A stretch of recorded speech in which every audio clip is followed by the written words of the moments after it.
முருகப்பெருமான் கந்தன், கந்தன் ஒரு பேர் இருக்குது. கந்தனோட அப்பா யார்? சிவன். ரெண்டுத்தையும் ஒன்றா போடு, சிவகந்தன். சிவகந்தன் மாறி தான் சிக்கந்தரா மாறி இருக்குது.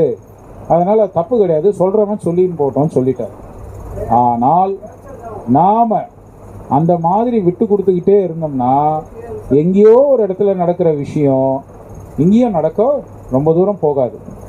ஒருத்தர் அர்ஜென்ட்டாக டயல் பண்ணி ஃபயர் சர்வீஸுக்கு சொல்கிறார், ஐயா எங்கள் வீடு பக்கத்து வீடு பற்றிக்கிச்சுன்றார். ஃபயர் சர்வீஸில் எப்போவுமே கேட்பாங்க, என்ன கேட்பாங்கன்னா, எவ்வளோ நேரம் ஆச்சு, எப்போ பற்றிக்கிச்சின்னு கேட்பாங்க. சொல்கிறார் 2 ஹவராக பற்றிக்கிச்சு. அடப்பா இப்போ தான் ஃபோன் பண்ணுறியே? இல்லையா, இப்போ தான் பக்கத்து வீட்டுக்கு வந்துருக்குது, அடுத்தது எங்கள் வீட்டுக்கு வந்துடும், அதுக்கு தான் நான் ஃபோன் பண்ணுறேன்.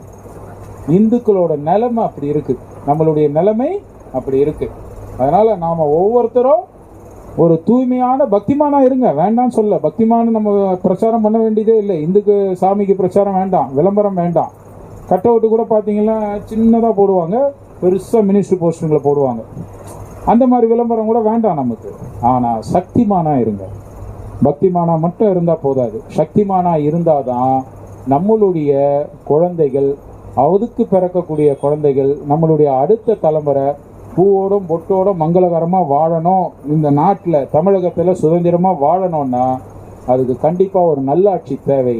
அந்த மாதிரி ஒரு ஆன்மீக ஆட்சியை அளிக்கக்கூடியது இப்போ நம்ம பாரத தேசத்தில் பார்த்துட்டு இருப்போம். நிச்சயமாக அது மாறும், கண்டிப்பாக பாரதிய ஜனதா அங்கே போய் சேர்ந்ததுன்னா.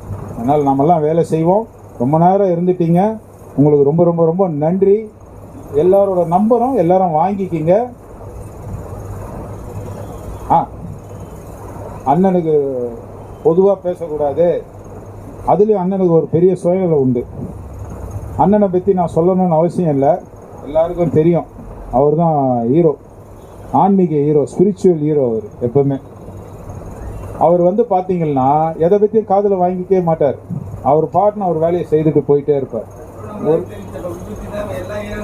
நீங்கள் நம்ப மாட்டீங்க, கிட்டத்தட்ட 2 லட்சம் பேருக்கு விபதி இட்டு விட்டார் திருவண்ணாமலை பாத யாத்திரை. ஆமாம், மேலே இருக்கும். அதுலேயும் பார்த்தீங்கன்னா குறிப்பாக காக்கி ட்ரெஸ்ஸை பார்த்து விபதி அடிச்சார் எல்லாரும். குறிப்பாக ஒரு ஃபீமேல் போலீஸை விடலை. நான் தான் குங்குமம் கொடுக்கல. நல்லா கேட்டுங்க, காலையில் குளிச்சுட்டு விரதம் இருந்து வெறும் காலையில் தான் ஓடுவார்.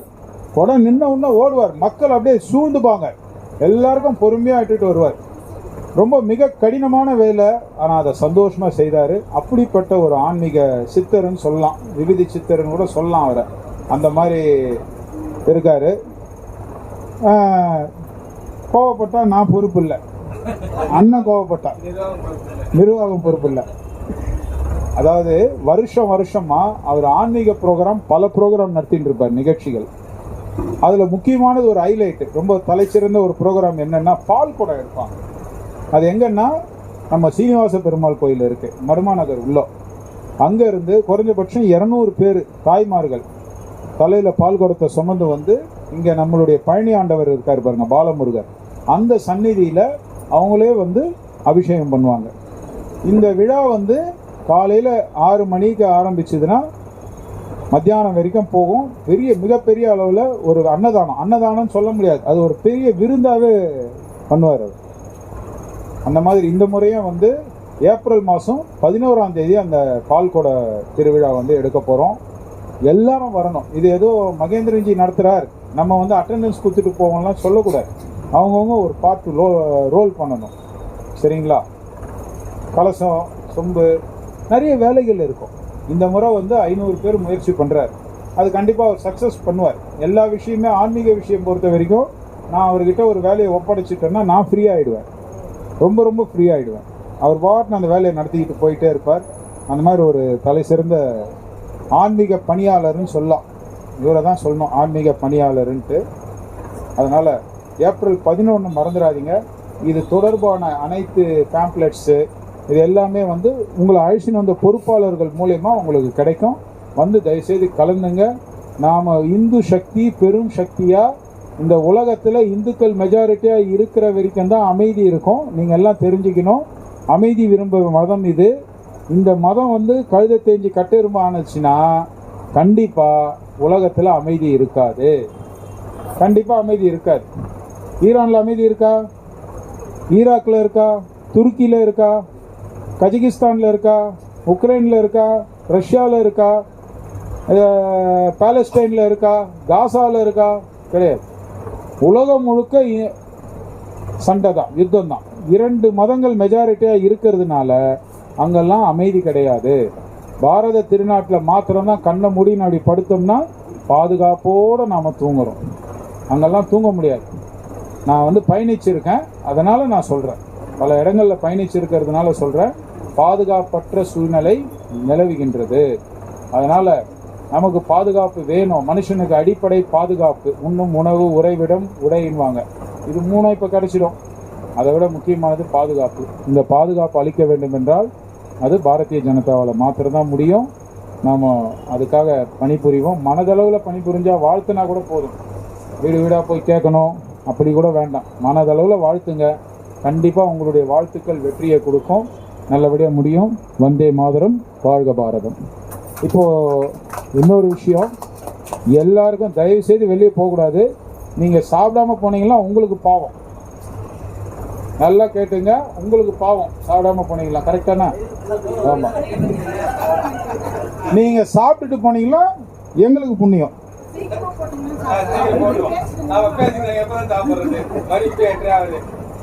மணி 8:30 ஆகுது. அதனால இதோட முடிச்சுக்கலாம்.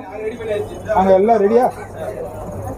அண்ணா ஜி ஒன்றும் இல்லை, பாக்கு மர தட்டில் தான் உங்களுக்கு பஃபே டைப்பில் கொடுக்குறோம். பஃபேன்றது ஃபாரினர் கண்டுபிடிக்கல, அது பேர் பாபுஜி போஜனம். நல்லா கேட்டுங்க, பஃபேன்றது வெளிநாட்டுக்காரன் கண்டுபிடிக்கல, அது பேர் பாபுஜி போஜனம். பாபுஜி போஜனம்னா என்னன்னா, வீர சிவாஜி தளபதிகளில் ஒருத்தர் பாபுஜி. அவங்க யுத்தம், இஸ்லாமியர்கிட்ட யுத்தம் தொடர்ந்துக்கிட்டே இருக்கும்போது உட்காந்து சாப்பிட நேரம் கிடையாது. அதனால லைனில் நின்றுட்டு சாப்பிட்டுட்டு கை கழுவிட்டு போவாங்க. பாபுஜி போஜனம் தான் நம்ம நாட்டில் பஃபேவா மாறி போச்சு. அதனால பாபுஜி போஜனத்தை நாம பருவோம். தட்டெல்லாம் கவலைப்படாமல் அந்த பக்கம் போட்டுருங்க. பெரிய குப்பை தொட்டி இருக்கு. அண்ணா தண்ணி எங்கண்ணா காட்டுறீங்க எல்லாருக்கும்? அங்கேயா? குடி தண்ணி பாத்ரூம் டாய்லெட் அங்கேயா இருக்கு, இங்கேயா இருக்கு. நீங்க உபயோகப்படுத்திக்கலாம். சரிங்களா? வைத்தியண்ணா போதண்ணா.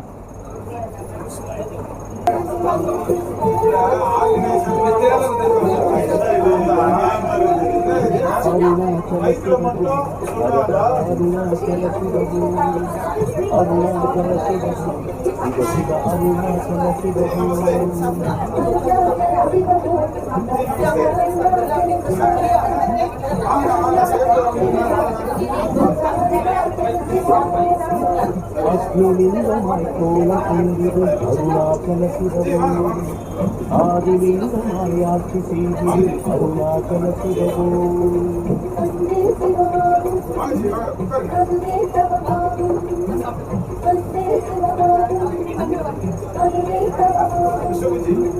வேதலிங்கமாய் காட்சி தந்திடும் வேதாச்சல சிவபோ, வாயுலிங்கமாய் ஆட்சி செய்திடும் விஸ்வேஸ்வர சிவபோ.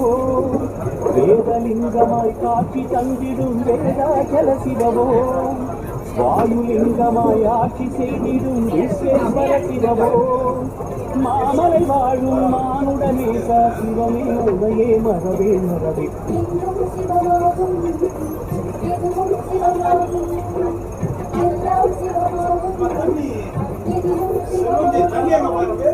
எங்கும்